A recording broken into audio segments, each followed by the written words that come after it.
우리는 지금 존 스토스 목사님의 내 삶의 주인 되신 그리스도란 책을 중심으로 우리 예수님을 믿는 그 신앙의 풍성함들을 함께 나누고 있습니다. 저는 개인적으로 이 책에 이 전치사로 표현되어 있는 부분들을 참 마음에 들어하고 보고 있습니다. 그리스도를 통해 그리스도 위에, 그리스도 안에, 그리스도 아래, 그리스도와 함께, 그리스도를 향해, 그리스도를 위해, 그리스도처럼. 이와 같이 존스 목사님은 우리가 신앙생활하는 것에 대해서 이 전치사를 가지고 그 신앙의 풍성함을 잘 말씀해 주고 있습니다. 이 표현이 우리가 알고 있고 신앙생활하는 것이고 또 우리가 이야기하고 싶어 하는 부분이라 생각되어집니다. 한번 따라하겠습니다. 내 말이 그 말입니다. 네. 제가 말하고 싶은 게 그런 말인 거예요. 우리의 신앙생활하는 풍성함이 바로 존 스토스 목사님이 그렇게 전치사를 가지고 풍성하게 잘 설명하고 있습니다. 오늘은 7번째 그리스도를 위해 for Christ라는 부분들을 함께 살펴보기를 원합니다. 위하여라는 말을 들으면 제일 먼저 뭐가 생각나십니까? 웃으시는 분들 조금 수상합니다. 위하여라는 말을 들으면 우리는 건배사를 제일 먼저 떠올리게 됩니다. 12월이 되면 다들 송년 모임들을 많이 하면서 그런 건배사들을 하는데 이 건배사에도 유행이 있고 또 흥미로운 것들이 참 많이 있더라고요. 좀 찾아보니까 이런 게 있었습니다. 재건축이라는 게 있었습니다. 이게 뭘까요? 재미있고 건강하게 축복하며 살자, 이런 의미를 가지고 있더라고요. 다음 거 한번 맞춰보시기 바랍니다. 사우나라는 게 있습니다. 이게 뭘까요? 사랑과 우정을 나누자, 이런 뜻을 가지고 있습니다. 재밌죠? 청바지라는 것이 있습니다. 청바지 뭘까요? 청춘은 바로 지금부터. 청춘은 바로 지금부터라는 것이죠. 미사일이라는 것도 있습니다. 미사일. 뭘까요? 미래를 위하여, 사랑을 위하여, 일을 위하여, 이런 뜻을 가지고 있고요. 더 재미있는 것은요, 너나 잘해, 이런 게 있습니다. 너나 잘해. 그게 뭘까요? 한번 맞춰보세요. 한번 상상을 한번 해보세요. 너나 잘해가 뭘까요? 너와 나의 잘 나가는 해를 위해서. 그죠? 괜찮죠? 그죠? 옆 사람에게 한번 해보실까요? 네. 너나 잘해. 네, 너나 잘해. 그죠? 네. 1등이 뭔가 찾아봤더니요, 1등이 박보검이라고 합니다. 박보검. 뭘까요? 박수를 보냅니다. 겁나 수고한 당신께, 이렇게 표현을 하고 있더라고요. 재미있게 이렇게 표현하고 있는데요, 이 건배사라는 것은 그 모임의 목적들, 또 그 회사나 어떤 모임의 그런 중요한 의미들을 이야기할 때 그렇게 표현하고 있지요. 그러나 과음은 삼가하셔야 합니다. 과음 삼가하셔야 됩니다. 여러분 인생의 목적이 무엇입니까? 여러분의 인생의 목적, 무엇을 위해, 누구를 위해서 살아가고 있습니까? 우리가 사용하고 있는 필기구가 있을 텐데요, 필기구의 주된 존재 목적은 글을 쓰는 것입니다. 물론 다른 목적으로 쓸 수도 있지만 글을 쓰는 것이 주된 목적이지요. 여기에 물컵이 있는데요, 물컵의 목적은 물을 담아두는 것이고 또 누군가가 그 물을 마시도록 하는 것이 물컵의 존재 목적입니다. 여러분들이 의자에 지금 앉아 계신데 의자의 존재 목적은 그 위에 누군가가 앉을 수 있도록 하는 것이 존재 목적이라는 것이죠. 그러면서 사람들은 존재 목적이라는 것에 대해서 생각하면서 깨닫게 되는 것이 두 가지가 있습니다. 모든 이 세상에 있는 물건에는 존재하는 목적이 있다라는 것과 또 하나는 과연 나의 존재의 목적은 무엇인가, 우리 인간의 존재 목적은 무엇인가를 고민하게 된다라는 것이죠. 우리는 무엇을 위해 존재합니까? 존재 목적이 무엇입니까? 성경 분명하게 우리들에게 밝혀주고 있습니다. 고린도전서 10장 31절 말씀 보시면, 그런즉 너희가 먹든지 마시든지 무엇을 하든지 어떻게 하라 그래요? 다 하나님의 영광을 위해서 하라. 우리의 존재가 하나님의 영광을 위한 존재다, 하나님을 위하여, 그리스도를 위해 살아가는 존재다라는 것을 밝혀주고 있습니다. 오늘 본문 말씀에도 그렇게 기록되어 있는데요, 오늘 본문 말씀 7절 8절 말씀 보시기 바랍니다. 같이 읽습니다. 우리 중에 누구든지 자기를 위하여 사는 자가 없고 자기를 위하여 죽는 자도 없도다. 우리가 사나 주를 위하여 살고 죽어도 주를 위하여 죽나니 그러므로 사나 죽으나 우리가 주의 것이로다. 아멘. 우리는 무엇을 위해서 살아가고 있습니까? 또 자신의 혹시 행복을 위해서 살아가고 있는 것은 아닌지, 자신의 만족을 위해서 살아가고 있지는 않은지 돌아봤으면 좋겠습니다. 우리 인생을 50년, 60년, 70년 살았는데 왜 살아야 가야 되는지 존재 목적을 모른 채 우리는 살아가고 있는 것 아닌가 돌아보게 됩니다. 존재 목적을 모른 채 살아가기도 하지만 때로는 존재 목적을 잊어버리고 살아갈 때도 있다라는 생각을 하게 됩니다. 우리는 하나님을 위하여, 그리스도를 위하여 존재하는 사람들인 줄 믿습니다. 그럼 우리는 왜 그리스도를 위해서 살아가야 될까요? 왜 하나님을 위해서 살아가야 될까요? 성경이 연역적으로 우리가 그렇게 지음받았기 때문에 그렇게 살아가야 된다 이야기하지만 왜 그럴까요? 귀납적으로 한번 생각해 보았으면 좋겠습니다. 여러분은 왜 그리스도를 위해서, 하나님을 위해서 살아간다고 생각하십니까? 거기는 분명한 다른 이유가 있습니다. 빌립보서 3장 7절 8절 말씀 보시기 바랍니다. 그러나 무엇이든지 내게 유익한 것을 내가 그리스도를 위해서 다 해로 여길 뿐더러, 8절 같이 있습니다. 또한 모든 것을 해로 여김은 내 주 그리스도 예수를 아는 지식이 가장 고상하기 때문이다. 우리가 예수 그리스도를 위해서 살아가는 이유는 그것이 가장 가치 있는 일이기 때문이다라는 거예요. 고상하다라는 단어는요, surpassing greatness라는 단어입니다. 아주 빼어난 위대함들을, 아주 탁월한 위대함들을 이야기하는 단어예요. 내가 그리스도를 내가 믿고 또 그를 위해서 사는 이유가 무엇이냐면 그것이 가장 고상하기 때문이다, 이렇게 고백할 수 있는 것이죠. 여러분은 무엇을 위해서 살아가고 계십니까? 우리는 행복을 위해서 살아가기도 하고 때로는 우리는 우리 가족들을 위해서 살아가기도 합니다. 그래서 살아가는 이유가 무엇이냐면 그것이 가장 가치 있는 것이다 생각하기 때문에, 행복이 가장 가치 있는 것이고 가족이 가장 가치 있는 것이다 생각하기 때문에 우리 가족을 위해서, 행복을 위해서 살아가기도 합니다. 우리 그리스도인들은 하나님을 위해서 또한 그리스도를 위해서 살아가는 존재들입니다. 그분이 어떤 분이십니까? 그분은 우리를 창조하신 분이고 그분이 우리를 인도하시는 분입니다. 시편 23편에 다윗이 이렇게 잘 고백하고 있습니다. 1절부터 우리 6절까지 우리 같이 한번 읽었으면 좋겠습니다. 다윗이 고백한 가장 고귀한 하나님에 대해서 어떻게 고백하는지 우리 함께 읽었으면 좋겠습니다. 같이 읽겠습니다. 여호와는 나의 목자시니 내게 부족함이 없으리로다. 그가 나를 푸른 풀밭에 누이시며 쉴 만한 물가로 인도하시는도다. 내 영혼을 소생시키시고 자기 이름을 위하여 의의 길로 인도하시는도다. 내가 사망의 음침한 골짜기로 다닐지라도 해를 두려워하지 않을 것은 주께서 나와 함께 하심이라. 주의 지팡이와 막대기가 나를 안위하시나이다. 주께서 내 원수의 목전에서 내게 상을 차려주시고 기름을 내 머리에 부으셨으니 내 잔이 넘치나이다. 내 평생에 선하심과 인자하심이 반드시 나를 따르리니 내가 여호와의 집에 영원히 살리로다. 아멘.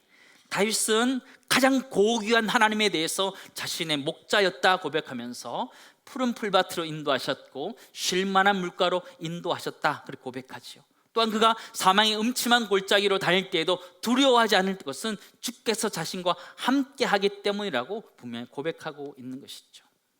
그분은 우리를 지키시고 인도하시는 분이다, 다윗은 그렇게 고백하고 있습니다. 6절 말씀 보시면 그의 평생에 그의 선하심과 인자하심이 따를 것이다 말했는데 그 주님의 선하심과 인자하심이 우리 온 교회 가운데 있기를 주의 이름으로 축원합니다. 아멘. 사도 바울도 보면요, 로마서에 보면 자신의 인생의 목적, 존재 목적을 그리스도를 위한 것이다 이렇게 분명하게 설명하고 있습니다. 로마서 14장 8절 말씀 보시기 바랍니다. 같이 다시 한번 읽겠습니다. 우리가 살아도 주를 위하여 살고 죽어도 주를 위하여 죽나니 그러므로 사나 죽으나 우리가 주의 것이로다. 이 사도 바울이 그리스도를 위해서 살고 있다라고 고백하고 있는 것이죠. 왜냐하면 우리가 주님의 것이기 때문에, 주님의 소유이기 때문에 그를 위해서 살아가야 된다 이렇게 이야기하는 것이죠. 여러분 손에 혹시 핸드폰 있으십니까? 핸드폰 있으면 이 핸드폰 누구 건가요? 자기 거지요. 손에 자기 게 아닌 걸 들고 있으면 그런 걸 절도라고 그럽니다. 절도라고 그러죠. 핸드폰은 누구를 위해 쓰는 거예요? 자기를 위해서, 자기 소유하고 있는 자기를 위해서 쓰는 것이 당연한 것이죠. 우리가 하나님의 것이라면 우리가 하나님을 위해서 살아가는 것이 당연한 것이죠. 근데 우리는 그렇게 살아가지 않을 때가 너무나 많은 것 같아요. 그리스도를 위해 살아가는 것 같지만 사실은 나의 욕망을 위해서, 나의 행복을 위해서 쫓아가고 있는 우리의 모습을 볼 때가 참 많이 있습니다. 우리의 존재 목적은 무엇인가요? 그리스도를 위해서 살아가는데요, 목숨을 걸 수 있을까요? 사람이 목숨을 걸 만한 어떤 소명이 있다는 것은 굉장한 축복입니다. 여러분은 여러분의 목숨을 걸 만한 존재 목적, 가치를 발견하셨습니까? 왜냐하면 이 목숨이라는 것은 너무나 소중한 것, 귀중한 것이기 때문입니다. 마태복음 16장 26절 말씀 보시면, 사람이 만일 온 천하를 얻고도 제 목숨을 잃으면 무엇이 유익하리요? 천하를 얻고도 목숨을 잃으면 아무것도 안 된다. 그 목숨을 걸 만한 여러분 존재 목적을 가지고 있느냐 도전하고 싶습니다. 우리 한국교회는 그런 사람을 가지고 있었습니다. 일제강점기와 또 6.25 전쟁 당시에도 순교의 신앙을 가지고 있었습니다. 자기 목숨보다 신앙이 더 중요하던 것 때문에 자기 목숨을 내어까지도 그 신앙을 지키는 그 신앙의 역사가 우리 한국교회 안에 있습니다. 선교사님들을 생각해 보시기 바랍니다. 이 땅 가운데 잘 살 수 있지만 이 좋은 곳을 내려놓고 말도 통하지 않고 문화도 다른 그곳에 가서 복음을 전하는 그들을 한번 생각해 보시기 바랍니다. 이 땅에서 행복한 삶, 아름다운 삶보다는 그 땅 가운데 복음을 전하는 것이 훨씬 더 중요하다는 것 때문에 포기하고 가는 것이지요. 목숨을 걸고 가는 것이죠. 때로는 순교하기도 합니다. 목숨을 건다라는 것은요, 목숨을 걸 만한 중요한 가치가 있다는 것을 의미하지요. 여러분, 그 중요한 가치를 여러분 혹시 발견하셨습니까? 역설적으로 우리를 위해서 목숨을 거신 분도 있으십니다. 로마서 5장 8절 말씀 보시기 바랍니다. 같이 읽겠습니다. 우리가 아직 죄인 되었을 때 그리스도께서 우리를 위하여 죽으심으로 하나님께서 우리에 대한 자기 사랑을 하나님에 있어서 우리가 가장 고귀한 존재라 라고 말해 주신 거예요. 누굴 통해서? 그리스도를 통해서 우리가 가장 존귀한 자다 말씀해 주신 거예요. 우리가 목숨을 건다는 것은 거기에 가장 중요한 가치가 있었다라고 말해 드렸는데, 하나님이 예수 그리스도를 우리를 위하여 십자가에 내어주셨다면 우리는 어떤 존재예요? 가장 존귀한 존재라는 것이죠. 하나님이 보시기에 가장 존귀한 존재가 우리인 줄 믿습니다. 잘 안 믿으시는 것 같아요. 그렇죠? 한번 자기 옆 사람에게 고백해 보시기 바랍니다. 당신은 사랑받기 위해 태어난 존재입니다. 자신에게 한번 해볼까요? 나는 사랑받기 위해 태어난 존재입니다. 잘 안 믿어지시는 것 같아요.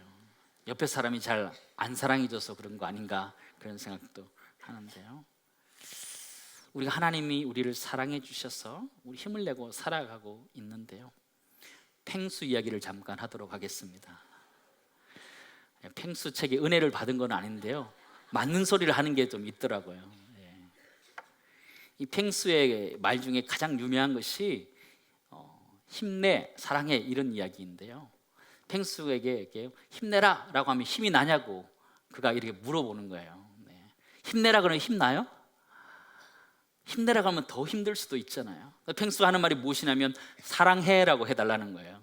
사랑해 그러면 더 힘이 난다, 이렇게 얘기하는 거 마찬가지죠. 하나님의 사랑 그런 거 아니겠어요? 우리에게 힘내라 말하기보다는요, 우리에게 내가 너를 사랑한다 말씀하시는 거죠. 그리스도가 우리를 위하여 죽어주심으로 내가 너를 사랑한다 말씀하고 있는 줄을 믿습니다.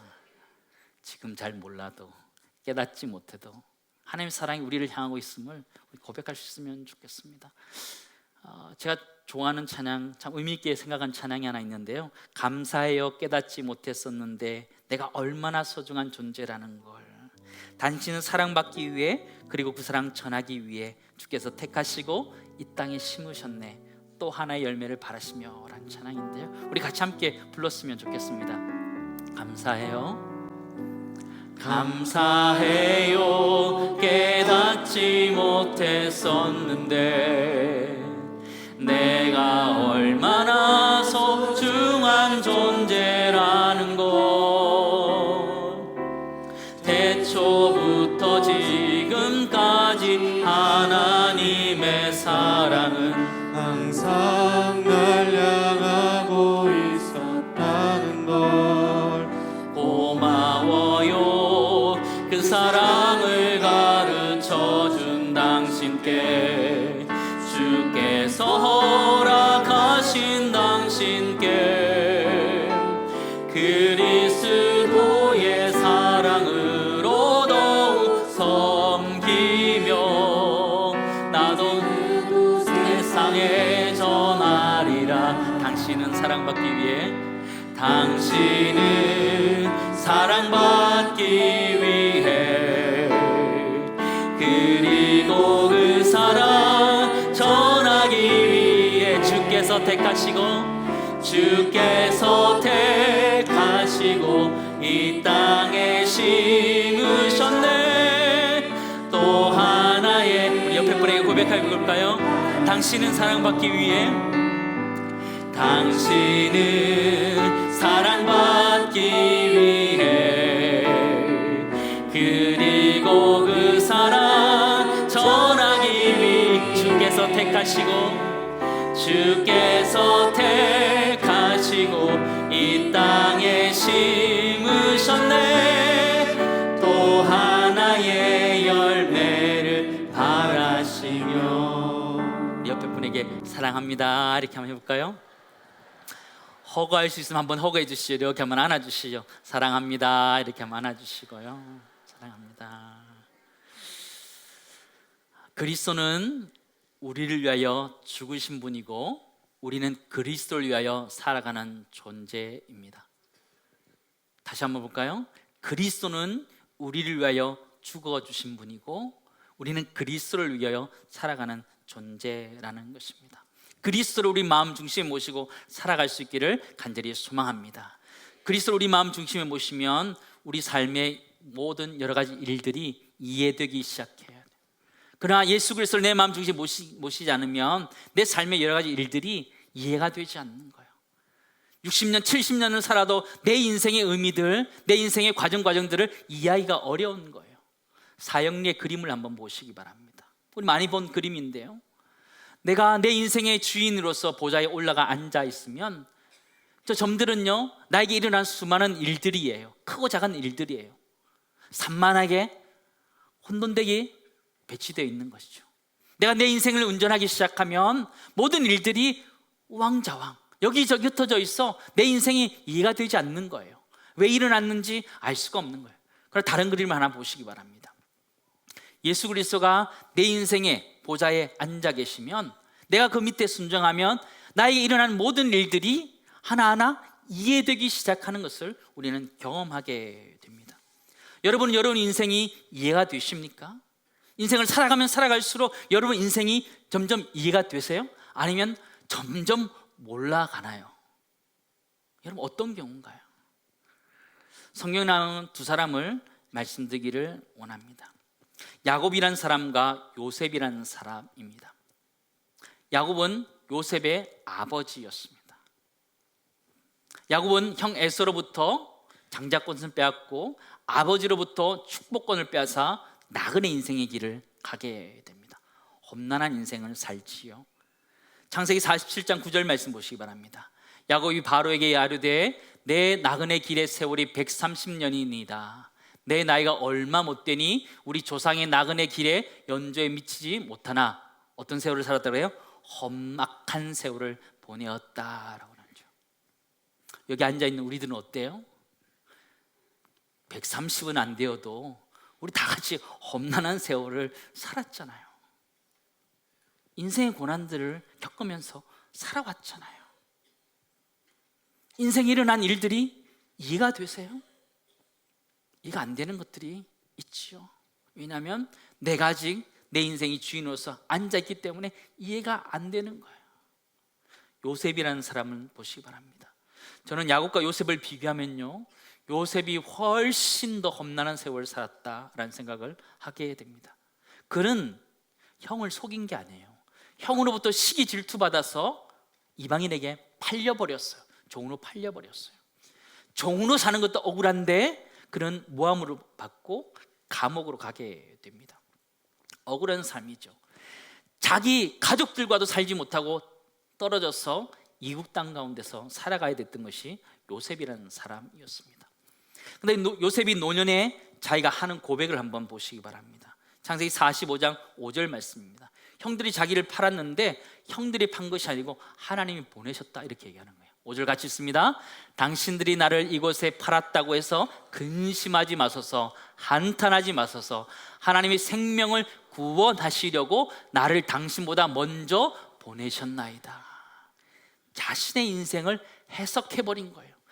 험난한 세월을, 야곱보다 더 큰 험난한 세월을 살았지만 하나님이 보내셨다라는 거예요. 자신의 인생을 충분히 이해하면서 다른 사람들을 받아들이고 있는 요셉의 모습을 보게 됩니다. 사랑하는 성도 여러분, 여러분은 어떤 인생을 살아가고 있으십니까?